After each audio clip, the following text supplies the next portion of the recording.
Hello everyone, I'm back with another video and this time it is message queues and Kafka. We'll see how nowadays modern systems actually talk to each other and how hundreds of thousands and millions of requests are handled per second by these modern systems. So let's get on with it. Sorry.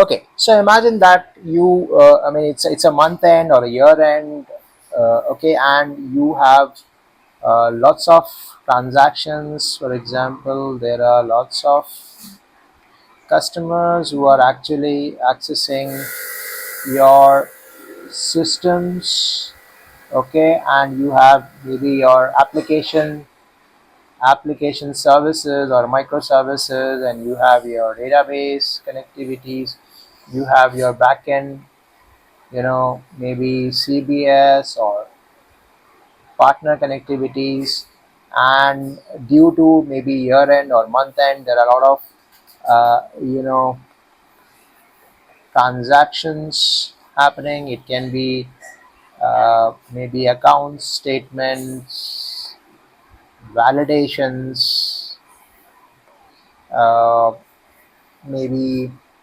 uh, mostly payment transactions, validations, or people look at their balance. They do their maybe loan applications. So there are multiple use cases. Okay, I think you get the idea. Now, once these applications or transactions are happening during month end or year end, or maybe during festival times, what happens is that these services get overloaded. Okay, and somehow, because there are too many transactions happening, what happens is that these services start failing, and you get that famous error like something went wrong, or maybe a technical error, or please try after some time. Now, why is this happening, and where am I trying to go towards? What am I trying to convey to you? The problem statement is, why this happens is that if you have a kind of a sync based architecture, this is bound to happen. Okay, this problem of failures is bound to happen. So let me explain it in a bit detail what I mean by sync based architecture. Let's say there are two services which are communicating with each other. Okay, and whenever there's some request comes to this service A, okay, when it makes a directly sync call, let's say HTTPS API call to this service, now unless and until this service responds back to this service, the service A has to actually hold maybe a thread, or maybe I should say some CPU time. Okay, that means if this service A gets a lot of transactions, which is very normal during month ends, year ends, which I told you. Okay, whenever it is communicating and sending the request to B, unless and until it gets a response back, it cannot release the thread. So if these threads start piling up, there is a limited capacity of this service, let's say 100 threads, or maybe 200 threads, or let's say 1000 threads. There's a limited capacity for this service to handle, and these 1000 threads, if they are waiting for 1000 responses from service B, maybe waiting for 1 second, 2 second, 10 seconds, and timing out, then what is going to happen? The customers who are actually making this call from the front end, it can be a payment transaction or a loan application or whatever, they may see that specific error of something went wrong, right?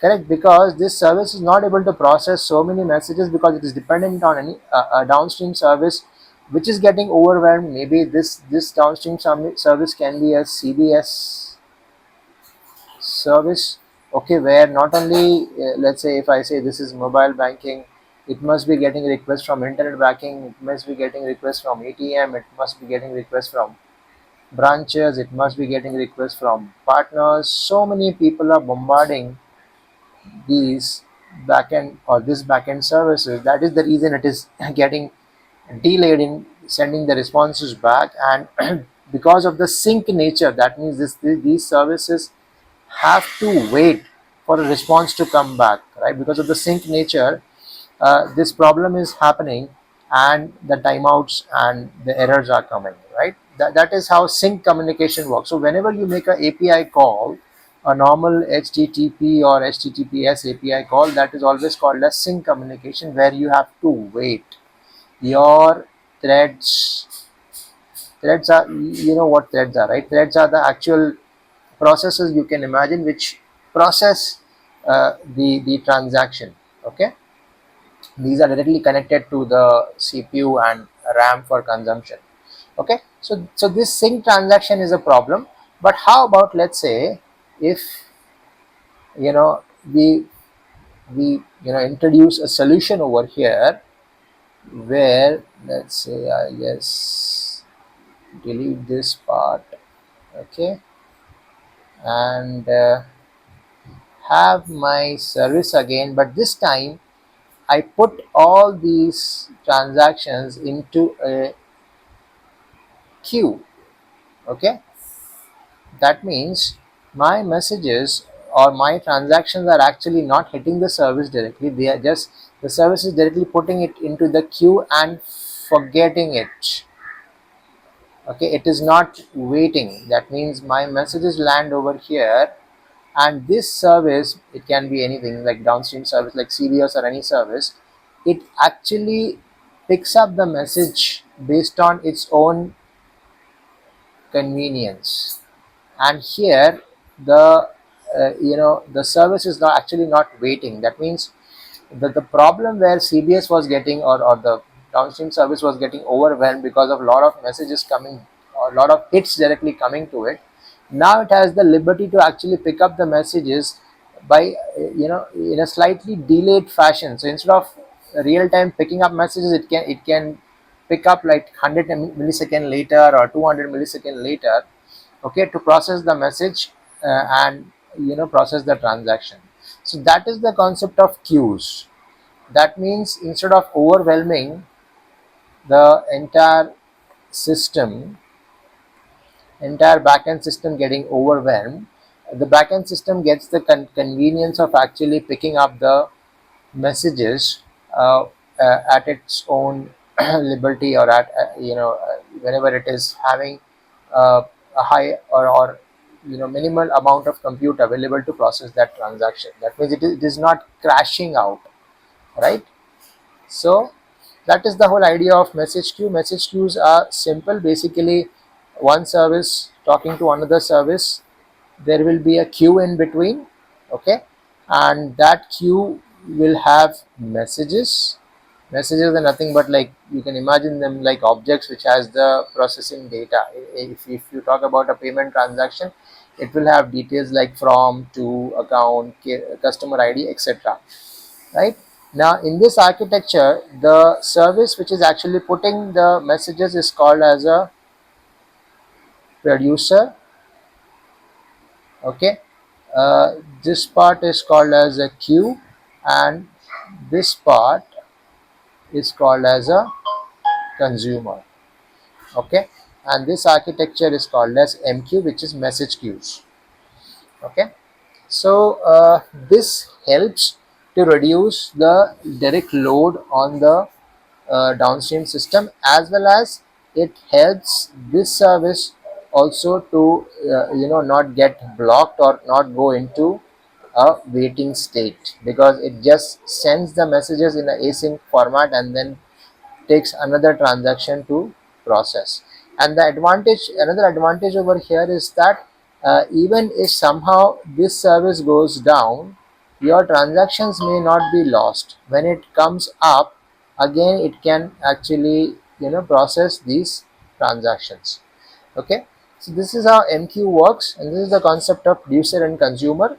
Now moving ahead to the next level, where actually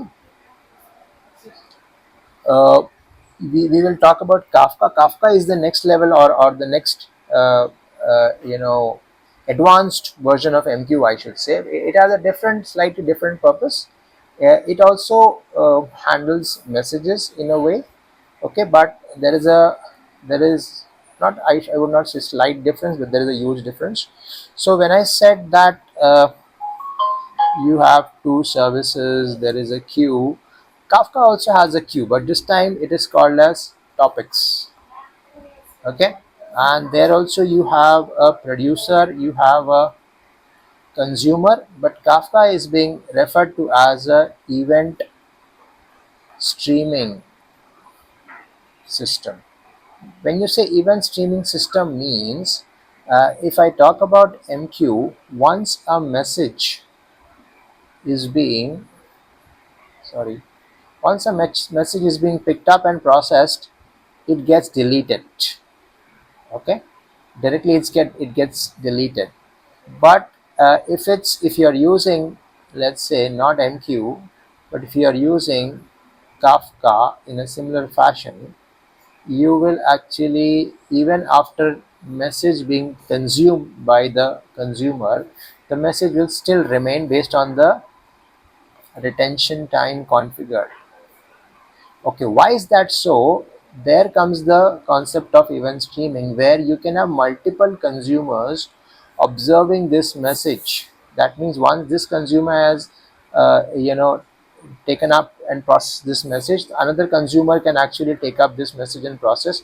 Another consumer can take up this message and process. So, for example, if it's a payment request, right? What will happen is that this can be a payment processing service. This can be maybe analytics service. This can be a notification service, right? Because all these processes are very much required when you are actually doing a payment, right? Maybe another thing which I forgot is a fraud detection service, right? Fraud detection. So parallelly, so many consumers need this message to be processed. This cannot happen in a MQ architecture, because once the message is read by one consumer, it gets deleted.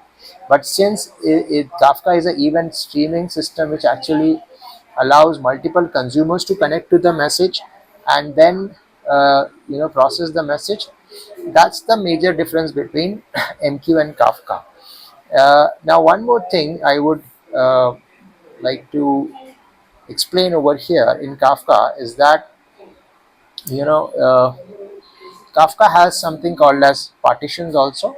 So once you create a topic, maybe I'll create a topic a bit bigger. Let's say this is a topic.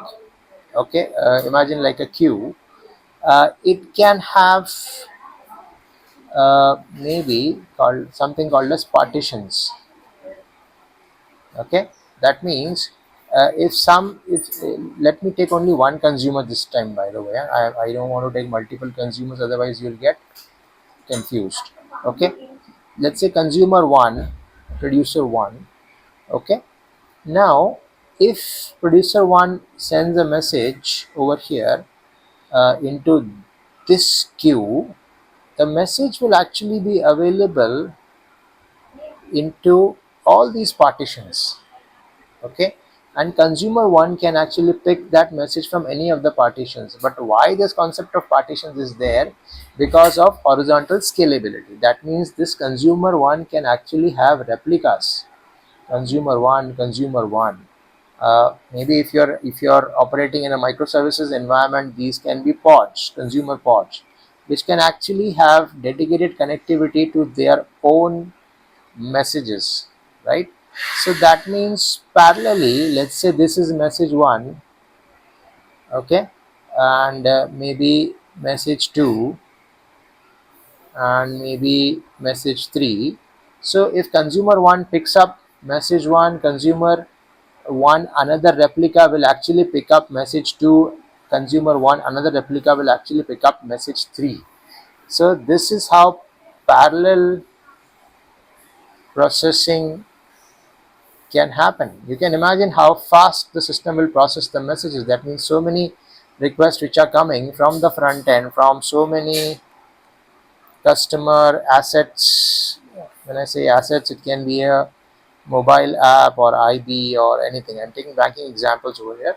So this is how you can have replica consumers who can actually pick up the messages and parallelly process it. So you can imagine how fast this entire process is happening, and this happens in milliseconds, by the way, not even seconds, like millisecond processing.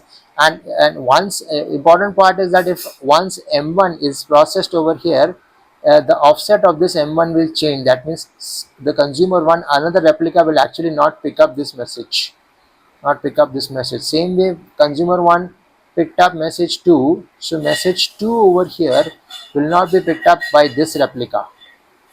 Okay, that is internally handled by something called as offset values. So the moment the message is picked up and read, the offset value changes, which helps the consumers identify whether this message has to be picked up or not. So that is the concept of parallel processing or event streaming. And you should not get confused with the concept of partitions and consumers with the concept of multiple systems. There is a reason why I have taken only one consumer over here. Okay, so that you understand the concept of partitions. You can have multiple consumers also, C2, okay, accessing the same partitions. Okay, every consumer group, I should say, have their own offset values, by the way. This may be a slightly deeper concept which can confuse you, but just remember that every consumer group will have their own offset values marked. That it means I told you that if M1 is read from here, the consumer 1 will not be able to read M1 from this part, right?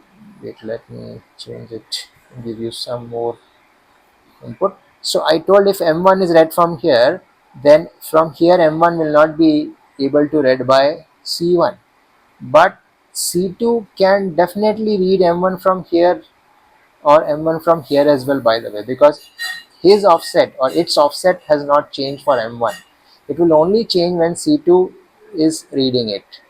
Okay, but for the same consumer, you need to remember that if once the message is read from one partition, another partition, that message will not be available for the same consumer, but it will be available for the other consumer.